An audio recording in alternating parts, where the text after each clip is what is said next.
ಅದು ಇದಾಗ್ತದೆ first of all ಜನ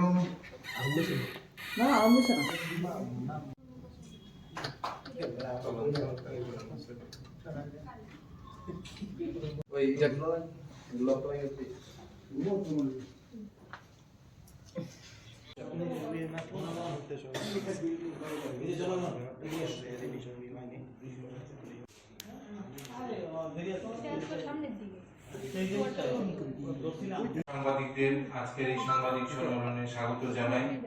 আমার সঙ্গে আজকে সাংবাদিক সম্মেলনে উপস্থিত আছেন ভারতীয় জনতা পার্টি ত্রিপুরা প্রদেশের সম্মানীয় সাধারণ সম্পাদক শ্রী অমিত রক্ষিত মহোদয়। আজকের এই সাংবাদিক সম্মেলনে বিস্তারিত তথ্য তুলে ধরার জন্য আমি প্রদেশ সম্পাদক সাধারণ সম্পাদক শ্রী অমিত রক্ষিত মহোদয়কে অনুরোধ করছি। আপনারা জানেন যে লোকসভা নির্বাচন আসন্ন, আর সারা বছরই ভারতীয় জনতা পার্টি সারা দেশে এবং প্রত্যেকটা রাজ্যে আমরা নির্বাচন ছাড়াও আমরা সারা বছর মানুষের সঙ্গে থাকি।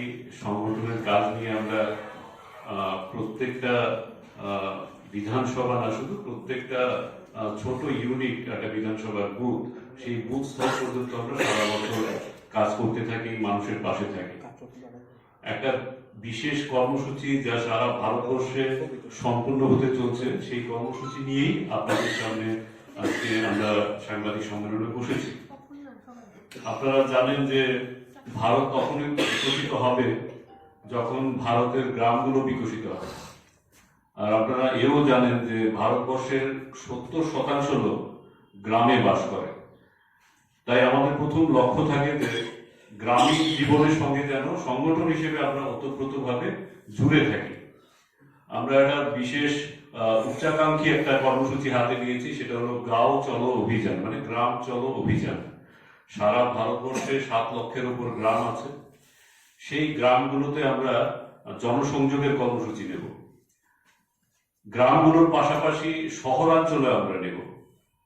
আমরা ত্রিপুরাতে সিদ্ধান্ত নিয়েছি যে শুধু গ্রাম আর আরবান বডি হিসেবে ভাগ না করে আমরা প্রত্যেকটা বুথ পর্যন্ত আমরা পৌঁছব।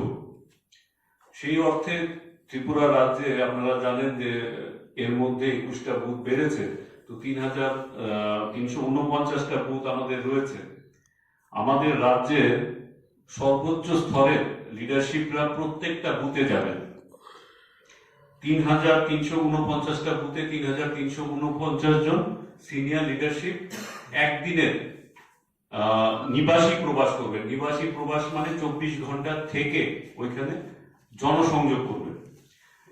এই গাঁও চলো অভিযানটাকে 3 ভাগে ভাগ করা হয়েছে। প্রথম ধাপ যেটা হয়েছে 20 জানুয়ারি থেকে 6 জানুয়ারি পর্যন্ত আমরা এর প্রস্তুতি নিয়েছি। এটা জানেন, বুঝতেই পারছেন, একটা বিশাল কর্মযজ্ঞ।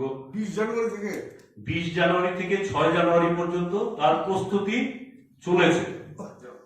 আজকে এর প্রস্তুতি সম্পূর্ণ হয়েছে। এই যে আমরা 3349টা বুথে যাব, এটা একটা বিশাল কর্মযজ্ঞ। জানেন, ম্যান পাওয়ার দরকার, বিশাল সংখ্যক আমাদের নেতৃত্বদের মোবিলাইজেশন করানো প্রত্যেকটা বুথে, তার জন্য ব্যাপক প্রস্তুতির প্রয়োজন।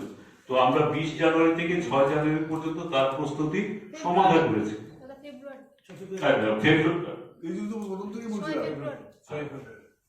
6 ফেব্রুয়ারি পর্যন্ত 6 ফেব্রুয়ারি পর্যন্ত তার প্রস্তুতি চলেছে।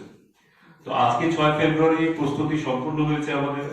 এরপর দ্বিতীয় ধাপ হলো কালকে, মানে 7 তারিখ থেকে আমাদের নিবাসী প্রবাস শুরু হবে। 7 থেকে 11 এই কদিন ধরা হয়েছে এই নিবাসী প্রবাসের জন্য।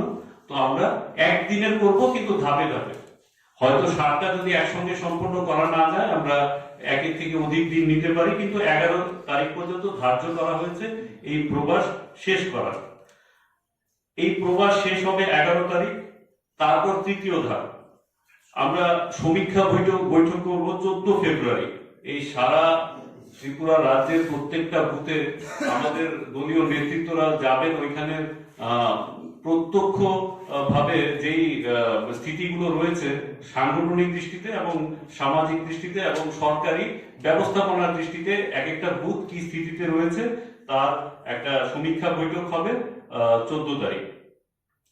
তো এখানে আমাদের যেমন শীর্ষস্থানীয় যারা নেতৃত্বরা রয়েছেন, মাননীয়